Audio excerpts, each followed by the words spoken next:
샘터 가족 여러분 안녕하십니까. 샘터지기 김덕계 목사입니다. 오늘은 예레미야 38장 1절부터 13절까지고요.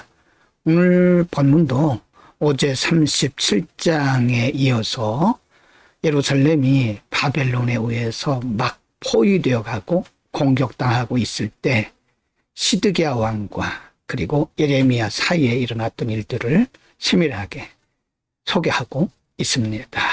하나님의 경고하신 대로 또 하나님께서 이들에게 예고하신 대로 말씀대로 이루어지는 상황 속에서 이들은 어떤 반응을 했을까요? 38장 1절부터 6절입니다. 1절 막단의 아들 스바데아와 바술의 아들 그다랴와 셀레마의 아들 유갈과 말기야의 아들 바술이 예레미야의 모든 백성에게 이르는 말을 들은즉 이르기를 2절 여호와께서 이같이 말씀하시되 이 성에 머무는 자는 칼과 기근과 연병에 죽으리라. 그러나 갈대아인에게 항복하는 자는 살리니 그의 생명이 노량물을 어둠같이 살리라. 3절 나 여호와가 이같이 말하노라. 이 성이 반드시 바벨론 왕의 군대 손에 붙이우리니 그가 취하리라 하셨다 하는지라. 4절 이에 그 방백들이 왕께 고하되 이 사람이 백성의 평안을 굳지 아니하고 해를 가하오니 청컨대 이 사람을 죽이소서. 그가 이같이 말하여 이 성에 남은 군사의 손과 모든 백성의 손을 약하게 하나이다. 5절 시드기야 왕이 가로되 보라 그가 너희 손에 있느니라. 왕은 조금도 너희를 거스릴 수 없느니라. 6절입니다. 그들이 예레미야를 취하여 시위대 뜰에 있는 왕의 아들 말기야의 구덩이에 던져 넣을 때에 예레미야를 줄로 달아 내려왔는데 그 구덩이에는 물이 없고 진흙뿐이므로 예레미야가 진흙 중에 빠졌더라.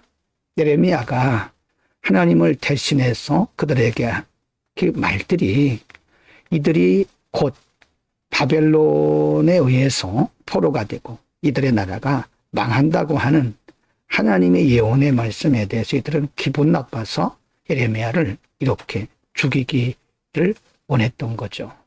38장 7절부터 13절까지입니다. 7절 왕궁 환관 구스인 에벤멜렉이 그들의 예레미야를 구덩이에 던져 놓았음을 들으니라. 때에 왕이 베냐민 문에 앉았더니 8절 에벤멜렉이 왕궁에서 나와 왕께 고하여 가로되 9절 내주 왕이여 저 사람들이 선지자 예레미야에게 행한 모든 일은 악하니이다.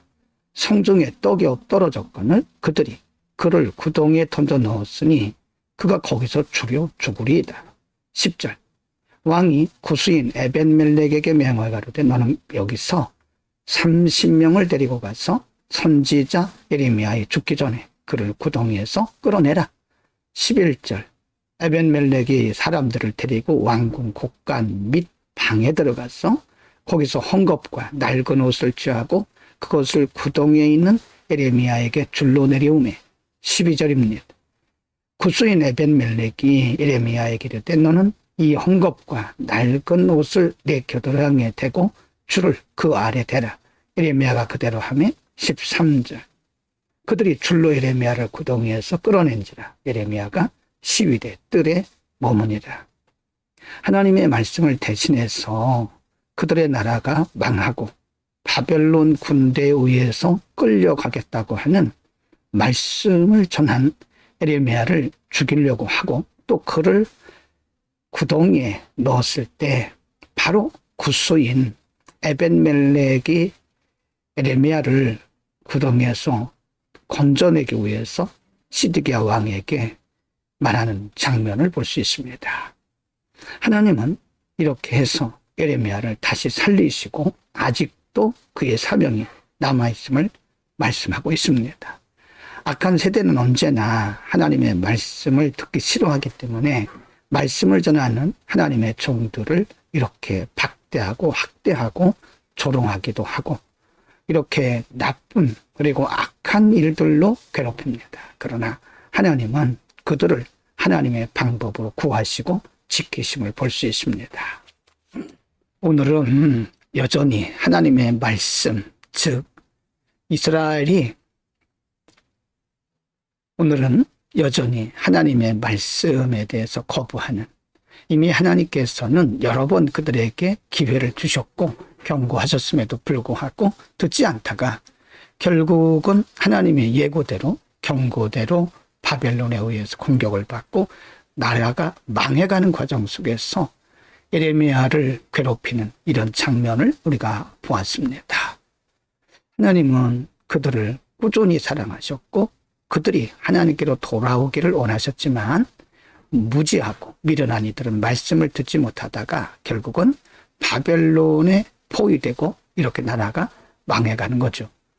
그러나 그런 상황 속에서도 여전히 요행을 바라는 백성들, 하나님의 말씀을 전하는 하나님의 종을 괴롭히는 이들의 모습을 보면서 악한 시대를 볼 수 있습니다.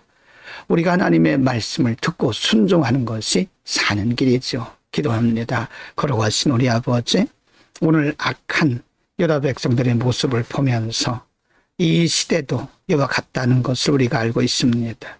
시대의 사람들을 위해서 기도하고 우리 자신도 말씀에 잘 반응할 수 있도록 하나님의 말씀을 잘 듣고 순종하는 믿음의 용기를 더하여 주옵소서. 예수 그리스도의 이름으로 기도드립니다. 아멘.